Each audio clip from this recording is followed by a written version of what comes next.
Hello beauties, spring is coming, so let's create some makeup. Talk about why smoky eyes can make us look older and how to avoid it. Turn on your voiceover language in settings and let's begin. But first, let me add the trendiest accessory of this spring, a Twilly. This was a gift from my best friend many years ago in a burgundy shade, just like my nail polish. And now fashion is coming back. This is me without makeup. Hooded eyes can change depending on the lifestyle, diet, exercises, and of course harmonies. For me, makeup is all about adding a good mood and self-expression. I usually don't wear bold looks, and that might be the first reason why you feel uncomfortable with a bright makeup. First of all, let's even out the skin tone. I apply a light foundation, and the important thing is to shake it before using it. Use a soft synthetic brush and add a bit of foundation on the back of your hand. Apply it to one side of the face and blend it with the kabuki brush from Shiseido. Make sure to use a lightweight foundation for smoky eye makeup. It looks great on the skin even if you don't apply any cream beforehand. I love this foundation especially when I'm planning to take some selfies. It gives a glow, not a wet look, but healthy radiance and like skin after gentle exfoliation. Next, I'm going to apply concealer from NARS to the center of my face, following the Hollywood triangle technique. You also can use it as an eyeshadow base. This product is highly pigmented and has a matte finish. So I recommend apply it to the back of your hand first and warming it up, and only then apply it. I start from the inner corners, where my skin is thin and has a noticeable blue undertone. Blend it well, especially over areas with the redness. I have redness around my nose, so I blend it there carefully. If you have large pores like I do, use circle motions to smooth them out and make them less visible. I recently bought two products myself after hearing great reviews and I wanted to try them. Here you will get my honest thoughts as a makeup artist, first of all. I picked up a mini size from Rare Beauty because the full size was sold out. Look how cute is it?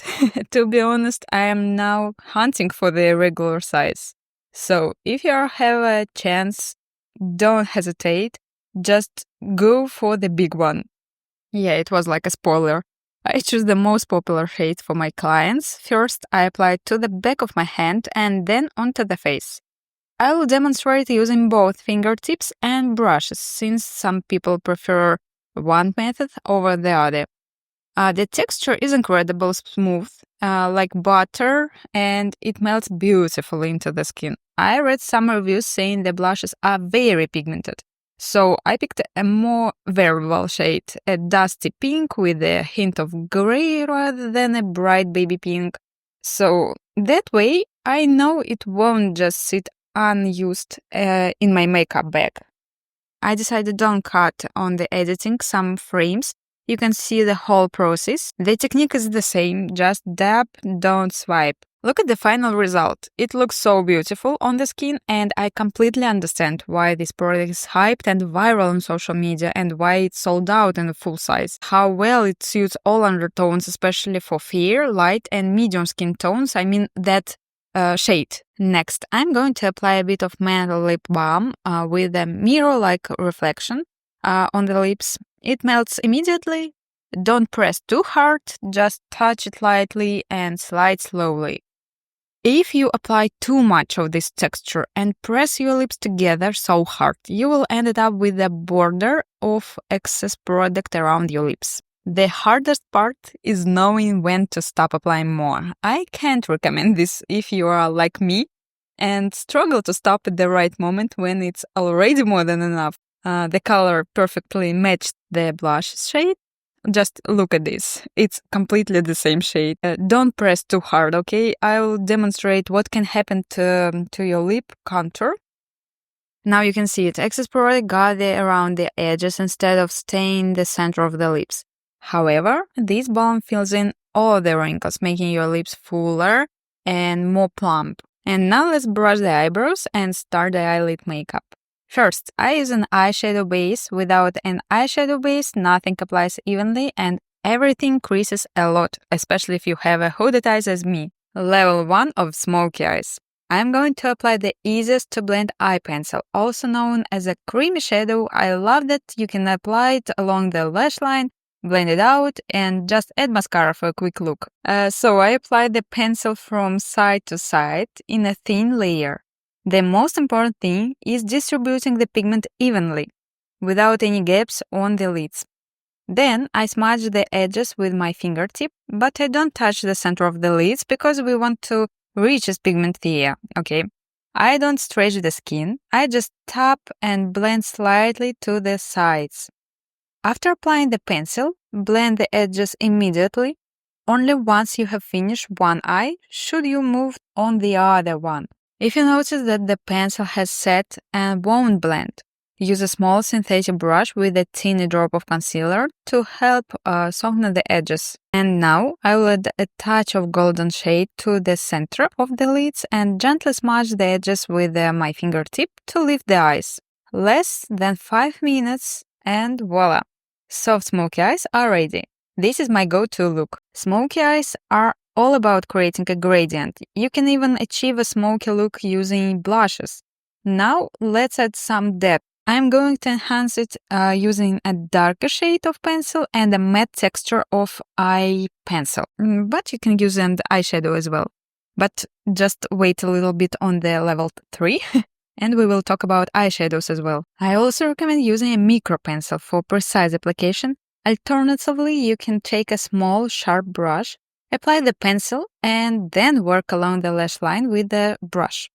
Be sure to fill in all the gaps between the lashes and blend the product well into the golden eyeshadow. And the third important step is setting the lids to prevent creasing. I bought it in Italy when I visited for the first time, and this color instantly reminded me of a warm Italian sunrise and sunset. Now let's analyze the palette. First, I always check the matte shades because everyone can do perfectly the shimmers one. Look at this palette, a mid-tone shade for the crease and reshaping the eyes, and a dark shade for adding depth. It also includes 3 shimmers, a golden shimmer for highlighting the inner corners or applying all over the lid to brighten the eyes, 2 vibrant shades that works for colorful smoky eyes, accents or gradient eyeliners. And as you have already known, I love the mini Natasha Denona palettes because of the texture isn't too loose.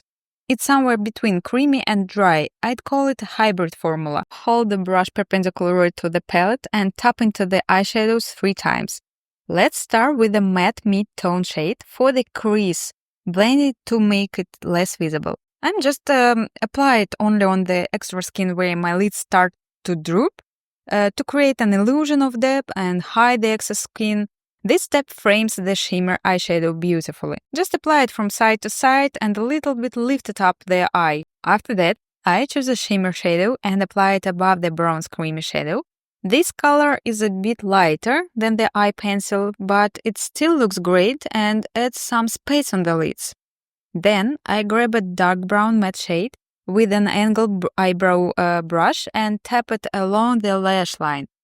After that, I swipe a few times to create a soft blend. But if you don't have enough lid space, just skip this step, please. This is important. Make sure not to cover the light strip on the lids with a dark matte eyeshadow. It would steal some space from you. So, to the opposite, add a little bit more light here. And now I'll add bronze to the center of the lids to show you how gorgeous this shade is.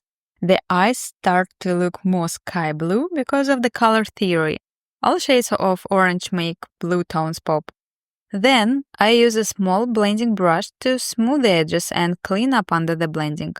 Just with the brush and a little bit concealer. To create a sunset effect, I add a bit of a reddish shade to the lids or long lash line. It's up to you. I love the subtle touch of the sun. Let's check how the blending looks in a natural light. Blue shades pop because of the orange bronze color, and green shades pop because of the reddish eyeshadow. And the last important step for smoky eye effect, lashes. There are 3 options. First of all, false eyelashes for a more defined look. Second, 3 layers of mascara for added volume and add a little bit more gradient for this look. And the third one, a softer, fluffy effect My personal favorite, to be honest with you, where the lashes are lightly tint but not overdone or messy. Even through Smokey Eye typically have a visible gradient from the lash roots to the tips. This technique also helps create a more open and fresh look instead of making the eyes appear weighted down or closed off. If you notice a few lower lashes extending past your blending shadow, simply remove mascara from the last two lashes to lift the eyes. I just do it with my fingertips. And now let's talk about how not to apply mascara. Don't raise your eyebrows too much. Foundation can settle into wrinkles on the forehead. And don't move the wand from side to side. This clumps the lashes together, creating a spider legs effect. Instead, look down and relax your eyebrow muscles as much as possible for a smooth, even application. And the last tip is the waterline. I know most people don't like to do this for everyday makeup, but I recommend try a brownish shade instead of black and look at the difference. It's still soft, but looks so much better. If you have prominent eyes like mine, aligning the waterline with the brown or black will make them appear slightly deeper set. Look at the proportions now. But if you want to make your eyes look bigger, I recommend apply the pencil not only on the waterline, but also filling in the gaps between the lashes. Create a slightly wider line and blend it out. Blending is a key to achieve a big eye effect. We can also open up the eyes by defining the inner corners. Don't just focus on the blending eyeshadow outward or on the crease and brow area. Enhancing the inner corners is another trick to make the eyes appear larger. And I think this hack works for everyone.